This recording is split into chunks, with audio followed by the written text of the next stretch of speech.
Salam damai sejahtera saya ucapkan kepada segenap pendengar Radio Berita Kasih dimanapun Anda berada.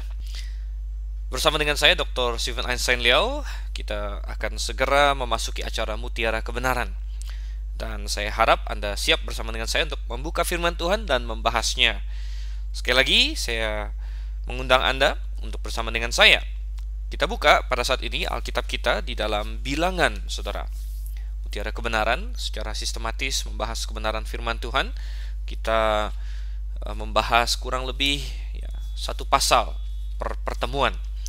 Dan ini ditayangkan di Radio Berita Klasik setiap hari, yaitu Senin sampai Jumat. Nah, kita sudah menghabiskan cukup banyak pasal. Kita sudah menghabiskan Kejadian, Keluaran, dan Imamat. Kejadian itu 50 pasal, Keluaran itu 40 pasal, dan Imamat itu 27 pasal. Jadi total ada 117 pasal yang sudah kita bahas. Jadi walaupun hanya 3 kitab yang sudah selesai, tapi itu banyak sekali pasalnya, karena Perjanjian Lama panjang-panjang kitab-kitabnya, terutama yang di awal-awal ini. Nah, kita sudah masuk ke kitab Bilangan saat ini, yang total nanti akan berisi 36 pasal. Kita sudah sampai kepada pasal yang ke-19, saudara yang kasih Tuhan. Karena itu saya ajak kita untuk membuka Alkitab kita bersama di dalam Bilangan pasalnya yang ke-19.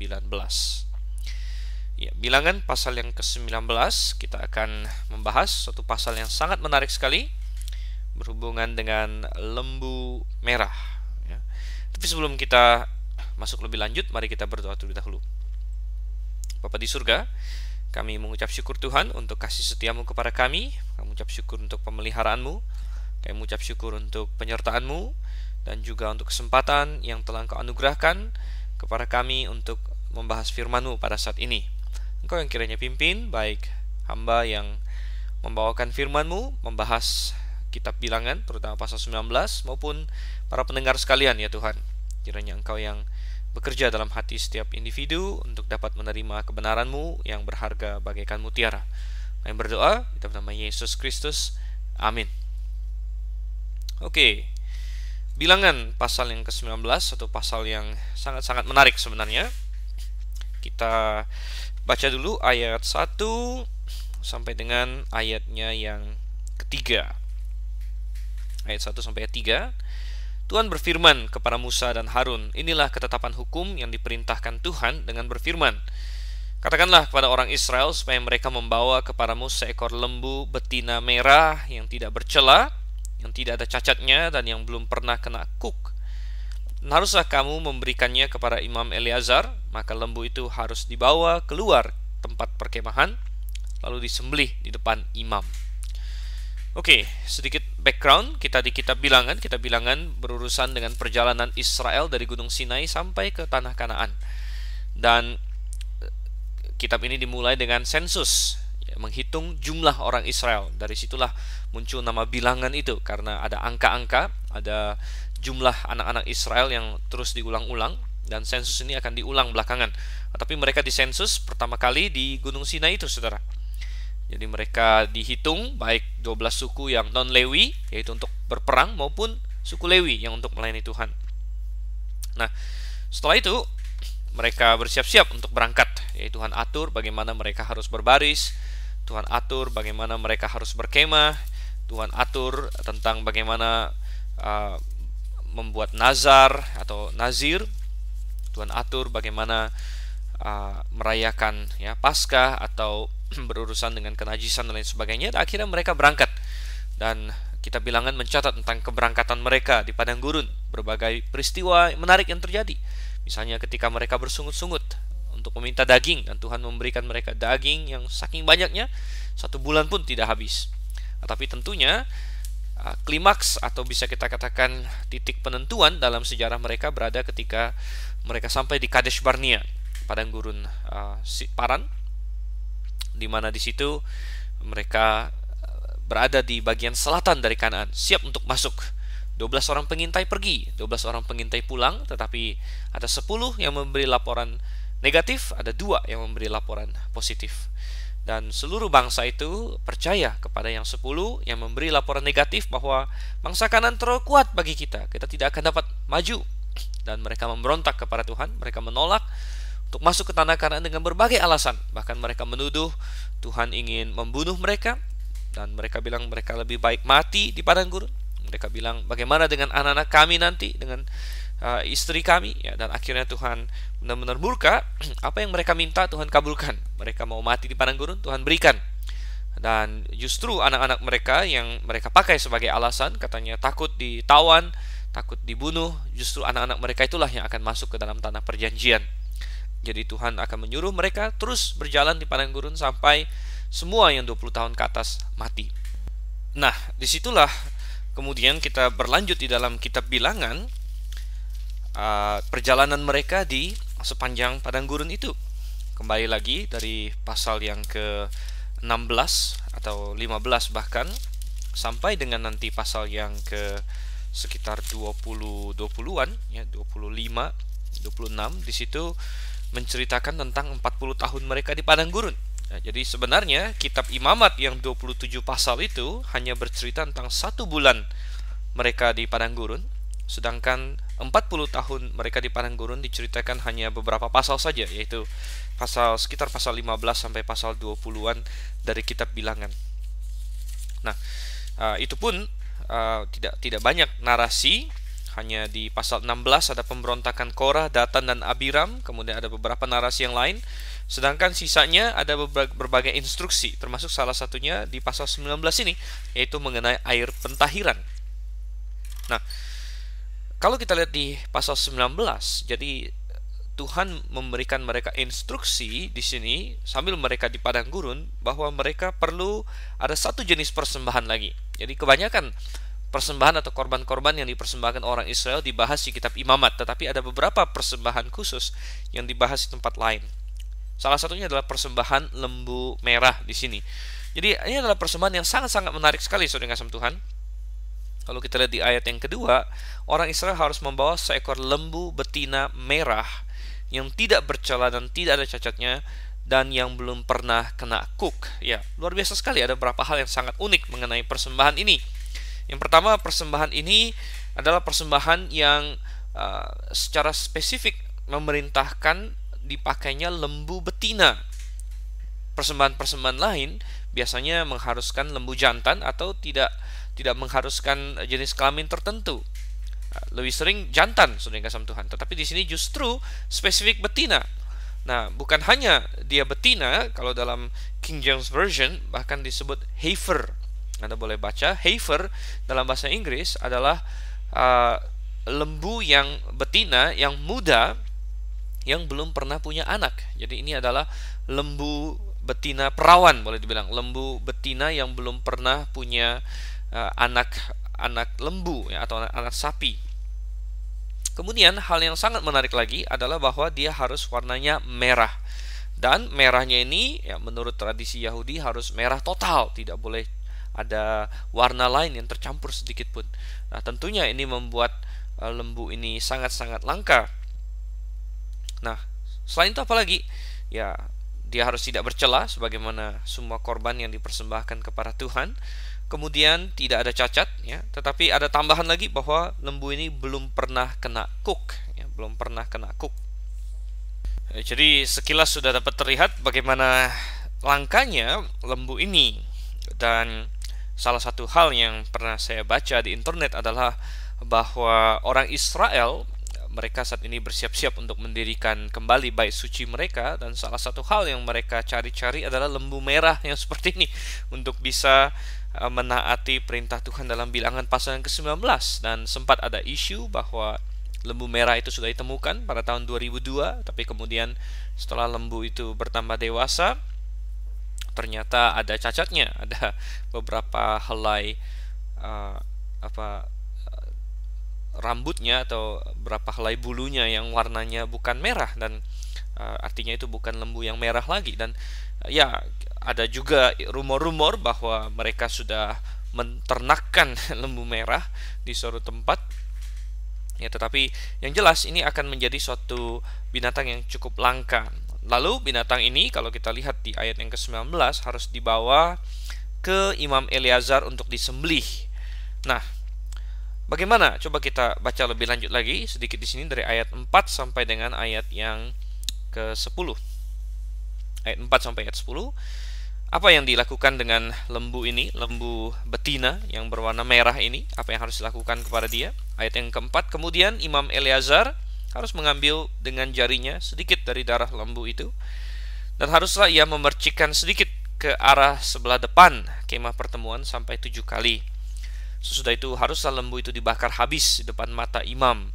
Kulitnya, dagingnya, dan darahnya haruslah dibakar habis bersama-sama dengan kotorannya. Dan imam haruslah mengambil kayu aras, hisop, dan kain kirmizi dan melemparkannya ke tengah-tengah api yang membakar habis lembu itu. Kemudian haruslah imam menyucikan pakaiannya dan membasuh tubuhnya dengan air. Sesudah itu masuk ke tempat perkemahan, dan imam itu najis sampai matahari terbenam. Orang yang membakar habis lembu itu haruslah mencuci pakaiannya dengan air dan membasuh tubuhnya dengan air, dan ia najis sampai matahari terbenam. Maka seorang yang tahir haruslah mengumpulkan abu lembu itu dan menaruhnya pada suatu tempat yang tahir di luar tempat perkemahan, supaya semuanya itu tinggal tersimpan bagi umat Israel untuk membuat air pentahiran. Itulah penghapus dosa.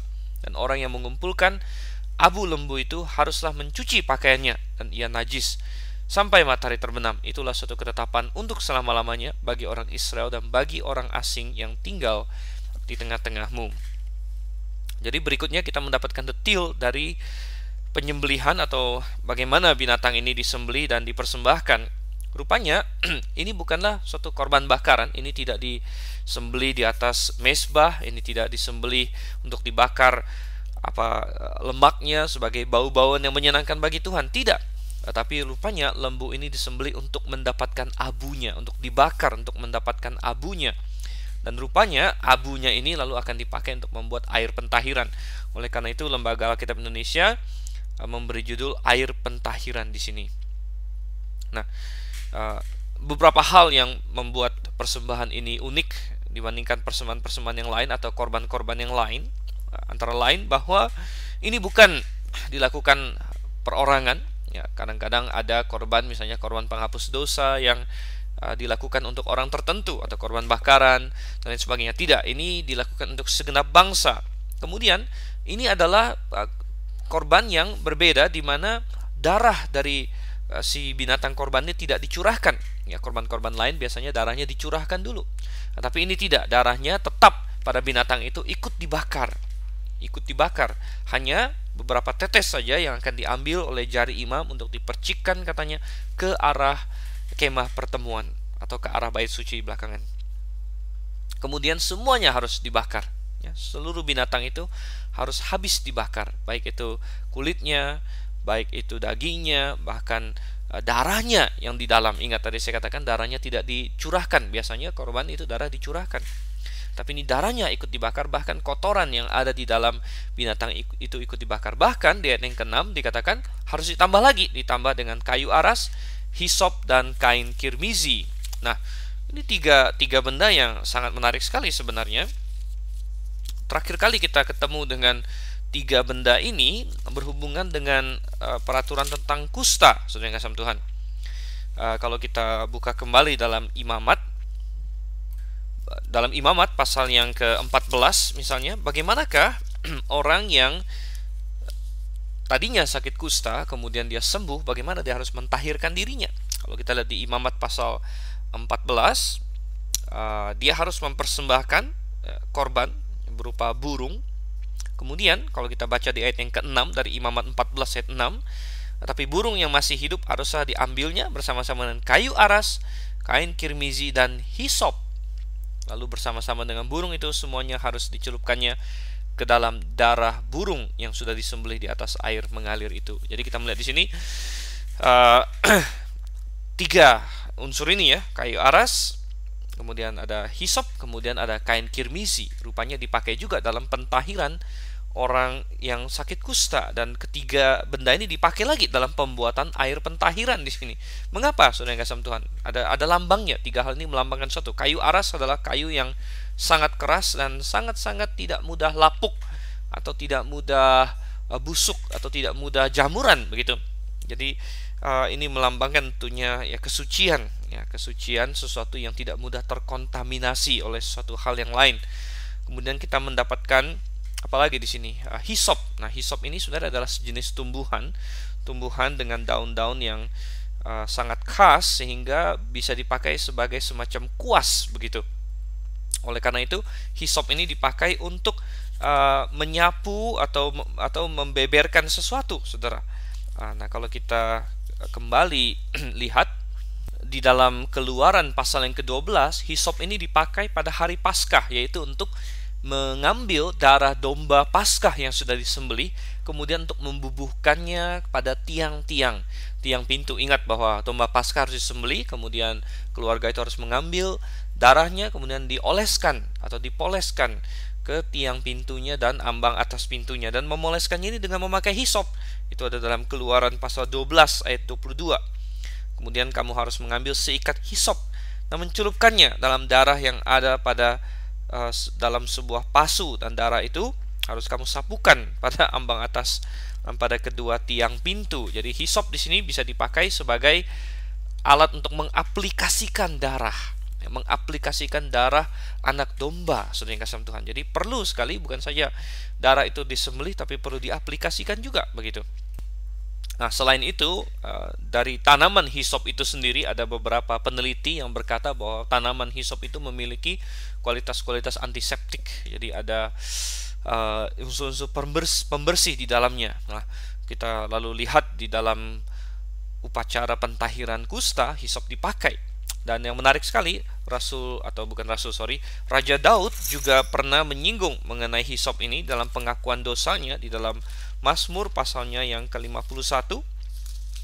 Kalau Anda lihat sebentar dalam Mazmur pasalnya yang ke-51, ketika Daud berdosa, ketika dia berzina dengan Batsheba, kemudian membunuh Uria. Nah, dia katakan di sini ketika dia mengaku dosanya, ayat yang ke-9, saudara, Mazmur 51 ayat 9, bersihkanlah aku daripada dosaku dengan hisop, maka aku menjadi tahir. Jadi secara literal, bahkan Daud merasa dirinya seperti orang yang kena kusta begitu, perlu dibersihkan dengan hisop.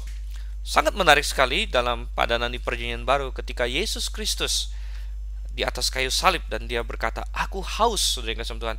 Di dalam Yohanes 19 ayat yang ke-29, dalam Injil situ dikatakan, Injil keempat ya, ayat pasal 19 ayat 29, bahwa ada orang di sana yang menggunakan sebatang hisop untuk dicelupkan ke anggur asam lalu diberikan ke mulut Yesus untuk diminum.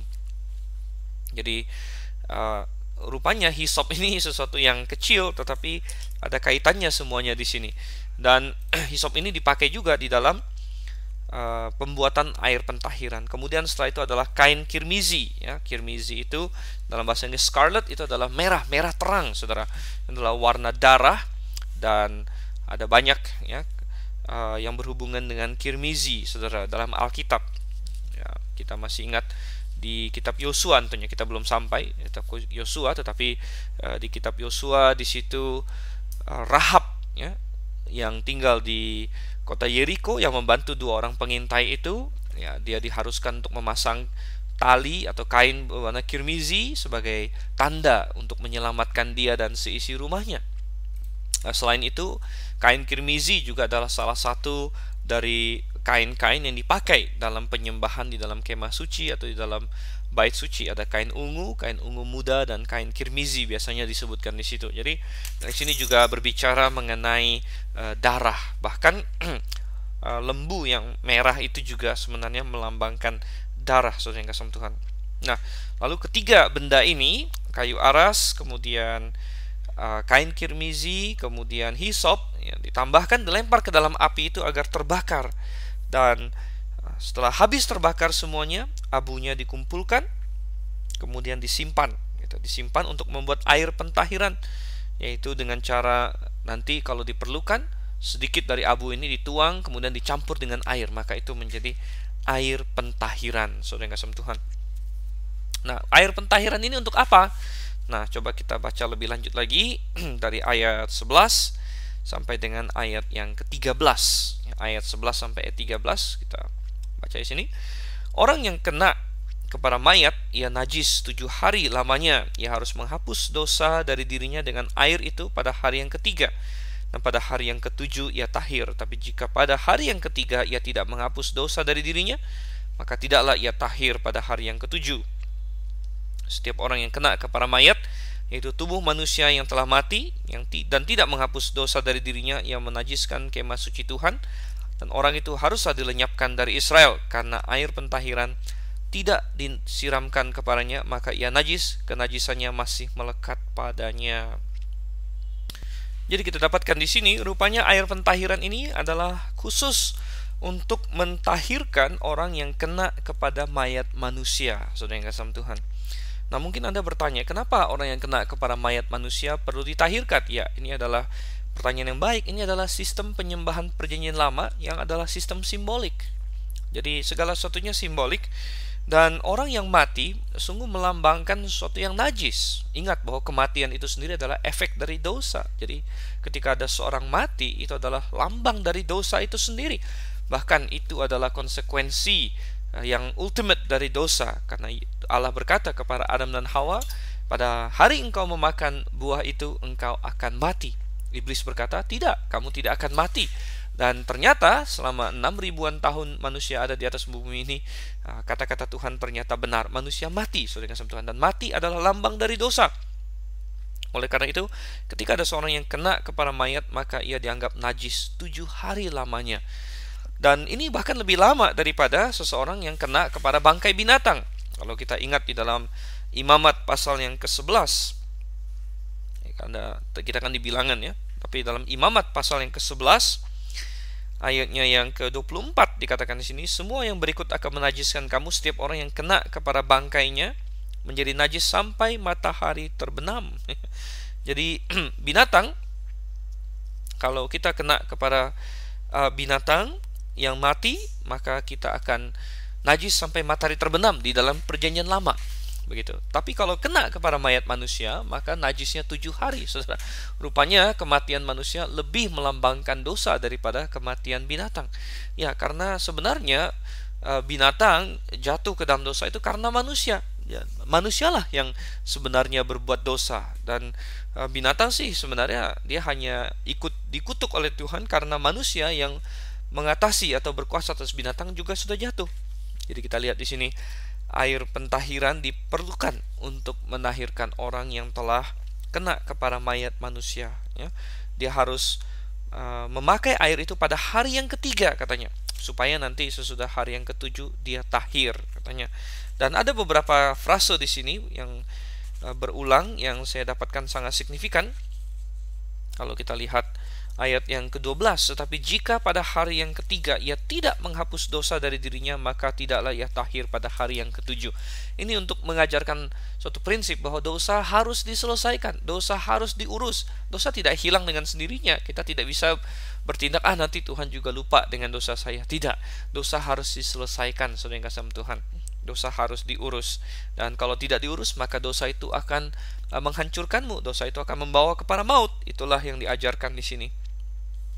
Kita lanjutkan lagi, saudara yang kasih Tuhan, ayat yang ke-14 sampai dengan ayat yang ke-16. Inilah hukumnya apabila seorang mati dalam suatu kemah, setiap orang yang masuk ke dalam kemah itu dan segala yang dalam kemah itu najis 7 hari lamanya. Setiap bejana yang terbuka yang tidak ada kain penutup terikat di atasnya adalah najis. Juga setiap orang yang di padang yang kena kepada seorang yang mati terbunuh oleh pedang, atau kepada mayat, atau kepada tulang-tulang seorang manusia, atau kepada kubur, orang itu najis 7 hari lamanya. Jadi di sini dijelaskan lebih lanjut apa yang dimaksud dengan kena kepada mayat.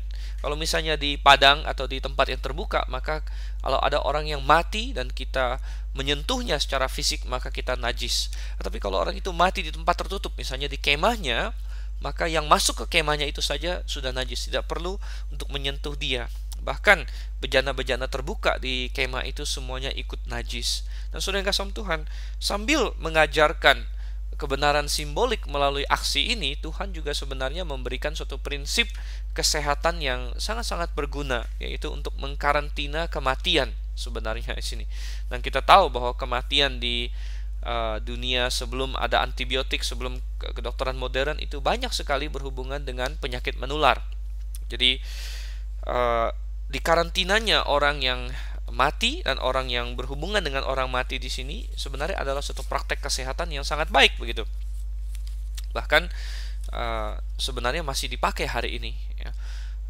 dulu orang belum tahu prinsip tentang bakteri yang bisa menyebar dari orang ke orang, begitu. Bahkan bakteri itu baru ditemukan belakangan, dan prinsip antiseptik yang sekarang sudah mendunia global di seluruh dunia itu baru ditemukan belakangan. Tetapi saudara yang kasih Tuhan, adalah orang Kristen yang menemukannya, itu Joseph Lister. Jadi ada ceritanya bahwa waktu itu si Lister itu bekerja di sebuah rumah sakit di Eropa. Dan waktu itu mereka belum kenal yang namanya bakteri, belum kenal dengan yang namanya antiseptik, sehingga kadang-kadang dokter-dokter di rumah sakit itu, karena itu rumah sakit pendidikan juga, pagi-pagi mereka kumpul dan belajar, saudara. Mereka belajar dari mayat, mereka belajar anatomi, ya, belajar tulang-tulang manusia di mana ototnya, sarafnya. Jadi mereka akan dengan tangan mereka memegang mayat-mayat itu, saudara. Tapi kemudian setelah mereka selesai, mereka akan praktek, ya. Dan prakteknya itu sebagian dokter-dokter itu menolong persalinan. Bayangkan, tangannya habis megang mayat, kemudian menolong ibu yang melahirkan, dan mereka tidak cuci tangan. Dan akhirnya Joseph Lister menemukan banyak sekali ibu dan bayi yang mati. Bahkan ketika dia cek, dia bingung, kenapa ibu dan bayi yang ditolong oleh dokter-dokter, angka kematiannya lebih tinggi daripada yang ditolong oleh bidan.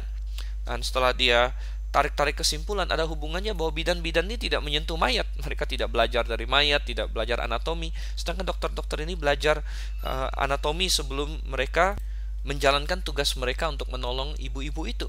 Nah, akhirnya Joseph Lister lah yang walaupun masih sangat muda dan sangat junior waktu itu, dia menerapkan suatu prinsip baru, yaitu setiap dokter harus mencuci tangannya sebelum dan sesudah dia menghandle pasien atau berhubungan dengan pasien. Dan awalnya dokter-dokter yang tua di situ sangat menentang kebijakan yang dibuat oleh Lister ini. Bagi kita hari ini yang sudah ilmu pengetahuan modern, ini sepertinya langkah yang sangat sederhana dan sangat sudah common sense, atau ya istilahnya akal sehat lah, kita harus cuci tangan. Tapi ingat, waktu itu manusia belum tahu adanya bakteri, virus dan lain sebagainya. Jadi mereka tidak bisa melihat apa-apa yang kotor dalam tangan mereka, begitu. Tapi sebenarnya prinsip ini sudah ada dalam firman Tuhan. Ya, prinsip ini sudah jelas sekali dalam bilangan di sini. Tuhan memberikan suatu prinsip medis yang sangat luar biasa sambil ingin mengajarkan kebenaran simbolik mengenai dosa dan mengenai kematian sebagai simbol dari dosa. Jadi orang yang mati di situ, dia harus dikarantina, dia tidak boleh didekati, dan hanya sebagian orang saja yang mengurusnya mungkin, dan orang-orang itu pun dikarantina selama 7 hari begitu. Selama 7 hari mereka najis dan mereka harus menggunakan air pentahiran ini. Coba kita lihat sekarang ayat 17 sampai dengan ayat yang ke-22 ya, 17 sampai 22. Bagi orang yang najis haruslah diambil sedikit abu dari korban penghapus dosa yang dibakar habis. Lalu di dalam bejana abu itu dibubuhi air mengalir. Kemudian seorang yang tahir haruslah mengambil hisop, mencelupkannya ke dalam air itu dan memercikkannya ke atas kemah dan ke atas segala bejana dan ke atas orang-orang yang ada di sana dan ke atas orang yang telah kena kepada tulang-tulang atau kepada orang yang mati terbunuh atau kepada mayat atau kepada kubur itu. Orang yang tahir itu haruslah memercik kepada orang yang najis itu pada hari yang ketiga dan pada hari yang ketujuh. Dan pada hari yang ketujuh itu haruslah ia menghapus dosa orang itu. Dan orang yang najis itu haruslah mencuci pakaiannya dan membasuh badannya dengan air, lalu ia tahir pada waktu matahari terbenam. Tetapi orang yang telah najis dan tidak menghapus dosa dari dirinya, orang itu harus dilenyapkan dari tengah-tengah jemaah itu, karena ia telah menajiskan tempat kudus Tuhan. Air pentahiran tidak ada disiramkan kepadanya, jadi ia tetap najis. Itulah yang harus menjadi ketetapan bagi mereka untuk selama-lamanya. Orang yang menyiramkan air penyuci itu, ia harus mencuci pakaiannya, dan orang yang kena kepada air penyuci itu, ia menjadi najis sampai matahari terbenam. Segala yang diraba orang yang najis itu menjadi najis, dan orang yang kena kepadanya menjadi najis juga sampai matahari terbenam. Ya, saudara yang kasih Tuhan, sekali lagi kita melihat di sini betapa Tuhan ingin menggarisbawahi betapa bahayanya dosa dan betapa menularnya dosa itu seperti penyakit. Ya, jadi dosa itu cepat sekali menular. Kita masih ingat di Taman Eden, Hawa belum lama mengambil buah itu, segera diberikannya kepada suaminya, dan suaminya belum lama makan buah itu, dia sudah belajar melemparkan kesalahan kepada istrinya. Jadi dosa adalah sesuatu yang sangat-sangat menyebar dengan cepat, sangat-sangat menular. Nah, kalau kita lihat di sini, orang yang sudah kena kepada mayat, ya, di hari ketiga dia diperciki dengan air itu menggunakan hisop, saudara, menggunakan hisop. Nah, sekali lagi kita lihat hisop di sini. Kemudian pada hari ketujuh juga diperciki air itu dengan hisop, maka dia akan tahir, tetapi dia harus mandi dulu. Dia katanya membasuh dirinya dengan air, dan sampai hari ini air tetap merupakan air yang mengalir, ya, tetap merupakan cara membersihkan yang paling efektif yang dikenal oleh manusia, ya. Kita tahu hari ini ada sih hand sanitizer, pakai alkohol dan lain sebagainya, tapi itu semua tidak praktis, mahal dan lain sebagainya. Tapi air yang mengalir selalu adalah hal yang sangat-sangat bagus sekali dan Alkitab sudah tahu itu. Nah, saudara yang kasih Tuhan, kita sudah melihat kegunaan dari ini pada masa Perjanjian Lama, tetapi kita harus ingat bahwa ini semua tidak berlaku lagi bagi kita. Mengapa? Karena ini semua sudah digenapi di dalam Yesus Kristus. Bahkan lembu merah ini menggambarkan Yesus Kristus. Saudara yang kasih Tuhan, bagaimana dia menggambarkan Yesus Kristus? Ya, dia adalah lembu yang tidak bercacat sebagaimana Yesus Kristus. Warna merahnya melambangkan darah Yesus yang akan tercurah bagi semua manusia, ya. Kuk, ya, katanya dia tidak boleh, domba ini tidak boleh pernah kena kuk. Ini juga melambangkan Yesus yang tidak pernah berada di bawah perhambaan dosa, tidak pernah berada di bawah kuk dosa. Lalu ada yang bertanya, kenapa di sini betina? Bukankah Yesus Kristus adalah laki-laki? Dan memang dalam semua korban-korban yang lain, Yesus Kristus selalu digambarkan dengan domba jantankah, lembu jantankah, ya. Jadi biasanya adalah binatang jantan, tapi di sini justru dilambangkan dengan lembu betina, ya. Dan ini memang ada banyak pendapat di sini, ya, tetapi sepertinya lembu betina ini melambangkan bagaimana Yesus mengosongkan dirinya dan menjadi manusia yang lemah, begitu, menjadi manusia yang lemah. Dan ini digambarkan dengan lembu betina karena perempuan memang adalah jenis kelamin yang lebih lemah dibandingkan dengan laki-laki, lebih lemah secara fisik, saudara kasih Tuhan, sebagaimana yang dikatakan juga oleh Petrus. Kalau kita lihat di dalam 1 Petrus, ya, pasalnya yang ketiga di sini ayat 7, demikianlah juga kamu, hai suami-suami, hiduplah bijaksana dengan istrimu sebagai kaum yang lebih lemah. Jadi lembu betina di sini melambangkan Yesus yang menjadi manusia yang lebih lemah. Dan akhirnya, ya, lembu ini yang melambangkan Yesus inilah yang akhirnya bisa menjadi pentahiran bagi kita, bisa menjadi pentahiran bagi dia. Penyembelihan dan pembakaran dari lembu ini, ya, diibaratkan dengan penyaliban Yesus Kristus.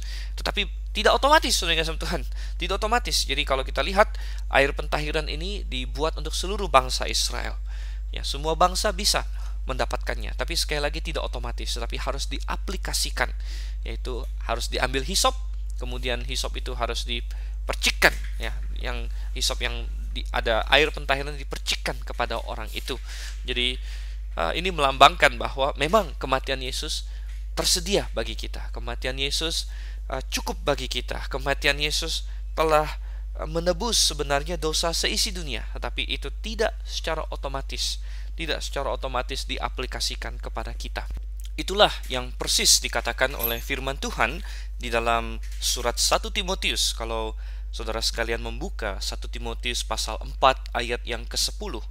1 Timotius 4 ayat 10 dikatakan, itulah sebabnya kita berjerih payah dan berjuang, karena kita menaruh pengharapan kita kepada Allah yang hidup, juru selamat semua manusia, terutama mereka yang percaya. Jadi Yesus dikatakan sebagai juru selamat semua manusia, dalam pengertian kematiannya tersedia untuk dipakai semua manusia, sama seperti lembu betina merah yang dibakar seluruhnya dan abunya dikumpulkan, kemudian nanti dibuat menjadi air pentahiran. Air pentahiran itu tersedia bagi seluruh bangsa Israel, tetapi perlu diaplikasikan ketika seseorang berdosa, ketika dia terkena kepada mayat, dia tetap harus mengambil langkah untuk mengambil hisop itu pada hari ketiga dan ketujuh, memercikkan air pentahiran itu kepada dirinya sendiri. Kalau tidak, dia tetap akan binasa, walaupun air pentahiran itu tersedia bagi dia. Jadi dikatakan juru selamat semua manusia. Kematian Yesus menyediakan keselamatan bagi semua manusia. Tetapi dikatakan terutama mereka yang percaya. Kenapa terutama mereka yang percaya? Ya, hisop ini adalah lambang dari iman percaya. Kita perlu percaya. Ketika kita percaya, maka apa yang Yesus lakukan itu teraplikasikan kepada kita. Jadi sebagaimana di dalam perjanjian lama, persembahan-persembahan, korban-korban itu melambangkan Yesus Kristus. Itulah hakikatnya. Demikian juga lembu betina merah ini, hakikatnya adalah Yesus Kristus, saudara. Coba kita buka satu ayat di dalam Ibrani pasalnya yang ke-9. Ibrani pasal yang ke-9, saja kita baca ayat yang ke-13. Ibrani 9 ayat 13. Sebab jika darah domba jantan dan darah lembu jantan, ini bicara mengenai korban bakaran dan lain sebagainya, dan percikan abu lembu muda. Nah, ini bicara mengenai apa? Lembu muda betina merah yang kita lihat di Bilangan pasal 19 ya. Percikan abu lembu muda menguduskan mereka yang najis, sehingga mereka disucikan secara lahiriah. Betapa lebihnya darah Kristus yang oleh Roh yang kekal telah mempersembahkan dirinya sendiri kepada Allah sebagai persembahan yang tak bercacat, akan menyucikan hati nurani kita dari perbuatan-perbuatan yang sia-sia, supaya kita dapat beribadah kepada Allah yang hidup. Jelas sekali di sini kita melihat Yesus sebagai penggenapan dari semua korban di dalam perjanjian lama, termasuk korban lembu betina merah ini. Dan sebagaimana dalam perjanjian lama, orang yang sudah kena kepada mayat atau terkontaminasi oleh dosa dan tidak, katanya, mentahirkan dirinya dengan air ini, dia harus binasa. Ini melambangkan bahwa dosa tidak bisa dikompromikan. Ketika seseorang telah berdosa, dan tidak ada manusia yang tidak berdosa, saudara. Roma pasal 3 ayat 23 dengan jelas mengatakan bahwa tidak ada yang benar, seorang pun tidak. Dan Roma 3 ayat 10 dikatakan semua orang telah kehilangan kemuliaan Allah.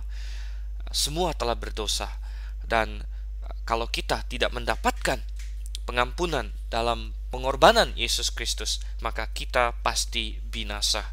Kita pasti binasa. Tapi saudara yang kasih Tuhan, saya mengajak kita untuk melihat lagi dari sisi lain lagi mengenai air pentahiran ini. Bukan saja dia melambangkan pengorbanan Yesus Kristus, tetapi air pentahiran ini juga melambangkan akses yang terus kita miliki kepada karya penyelamatan Yesus Kristus ini. Jadi kalau kita melihat kenapa harus dibuat semacam air pentahiran seperti ini, kenapa tidak seperti hal-hal lain, misalnya Israel punya aturan mengenai korban penghapus salah. Kenapa misalnya orang kena kepada mayat manusia, kenapa tidak pakai korban biasa? Kenapa tidak pakai korban penghapus dosa atau korban penebus dosa yang biasanya yang diatur di dalam kitab imamat? Kenapa harus pakai suatu hal yang khusus lagi, yaitu air pentahiran? Ya, ini masalah kepraktisan juga, saudara yang kasih Tuhan. Dan kita tahu bahwa kena kepada mayat itu bukanlah dosa yang melanggar hukum Tuhan. Sebenarnya ini adalah dosa seremonial saja. Ini adalah pelanggaran seremonial sebenarnya. Ini bukan masalah seperti mencuri, menipu orang. Nah, kadang-kadang kita tidak terhindarkan kena kepada mayat. Dan kadang-kadang dalam perjalanan orang bisa kena kepada mayat, sedangkan kemah suci belum terpasang. Kita tahu bahwa bangsa Israel berjalan di padang gurun, dan ketika mereka sedang berjalan, kemah suci dibongkar. Dan kita sudah melihat Bani-Bani Lewi yang punya tugas tertentu. Misalnya Bani Kehat, tugas untuk membawa benda-benda suci. Ada Bani Gersom, Bani Merari yang membawa kayu-kayunya. Jadi semuanya kita lihat di sana. Bisa saja dalam perjalanan ketika kemah suci masih terbongkar dan masih dalam bentuk pak begitu ya, sedang dibawa oleh Bani-Bani Lewi, misalnya ada orang kena kepada mayat, saudara kasih Tuhan, maka apa yang harus dilakukan? Dia tidak bisa tentunya, ayo kita berhenti sebentar, nih ada orang yang najis, kita perlu membangun kemah suci, kita persembahkan korban. Tidak, melainkan air pentahiran ini sesuatu yang sangat praktis sekali. Jadi ini mengingatkan saya akan satu hal lagi yang perlu kita tekankan dalam perjanjian baru, yaitu bahwa ketika seseorang diselamatkan oleh Yesus Kristus, saudara yang kasih Tuhan, ya, dan karya penebusan Yesus Kristus itu sudah untuk dia. Ya, dan selanjutnya bagaimana? Kalau dia jatuh ke dalam dosa lagi, apa yang terjadi? Dia bukan perlu percaya Yesus lagi, dia sudah percaya. Nah, banyak orang hari ini punya kesalahan konsep. Kesalahan konsepnya apa? Mereka pikir saya sudah percaya Yesus, tapi kalau saya jatuh dalam dosa, saya perlu percaya Yesus lagi. Bukan, saudara yang kasih Tuhan. Yesus menanggung dosa kita seluruhnya, dari awal sampai yang akhir, bukan sampai saat kita percaya saja. Nah, ketika kita jatuh ke dalam dosa lagi, apa yang harus kita lakukan? Kita mengaku dosa kita. Itu yang dikatakan dalam 1 Yohanes pasal 1 ayat yang ke-9. Jika kita mengaku dosa kita, maka Ia adalah setia dan adil, sehingga Ia akan mengampuni segala dosa kita dan menyucikan kita dari segala kejahatan. Jadi itu yang perlu kita lakukan. Kalau kita sudah percaya dan kita jatuh dalam dosa, bukan percaya lagi sama Yesus. Memang masih percaya begitu. Dari awal sudah percaya. Dan yang perlu kita lakukan adalah mendapatkan pembasuhan begitu. Pembasuhan melalui kita mengaku dosa kita, bukan lagi untuk diselamatkan. Kita sudah diselamatkan ketika kita percaya pertama kali, tetapi untuk kembali atau mengharmoniskan lagi hubungan kita dengan Allah Bapa. Ya, ketika kita berdosa, kita bagaikan anak yang telah melukai hati Bapa. Tentu kita tidak enak datang kepada ayah kita. Hubungan kita menjadi terganggu. Tapi ketika kita mengaku dosa kita di hadapan Allah Bapa lagi, bukan lagi untuk diselamatkan, bukan lagi sebagai hakim, bukan lagi sebagai orang berdosa yang patut dihukum masuk neraka mengaku dosanya, bukan. Itu sudah pertama kali waktu kita bertobat dan percaya. Tapi kali ini sebagai anak yang tahu saya sudah menyakiti hati Bapa, dan saya mau membetulkan relasi yang sudah sempat terganggu oleh dosa ini. Dan itulah juga yang dilambangkan oleh air pentahiran ini, saudara yang kasih dalam Tuhan. Oke, jadi kita sudah melihat banyak hal pada hari ini mengenai air pentahiran, bagaimana ini adalah lambang yang sangat indah tentang pengorbanan Yesus Kristus, dan bagaimana kita perlu untuk ditahirkan dari dosa-dosa kita.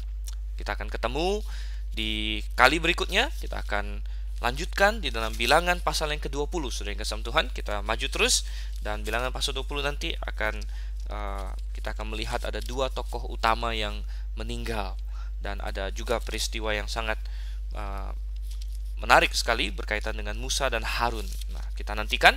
Saya undur diri dulu. Saya Dr. Sivan Liao. Sampai berjumpa dan Maranatha.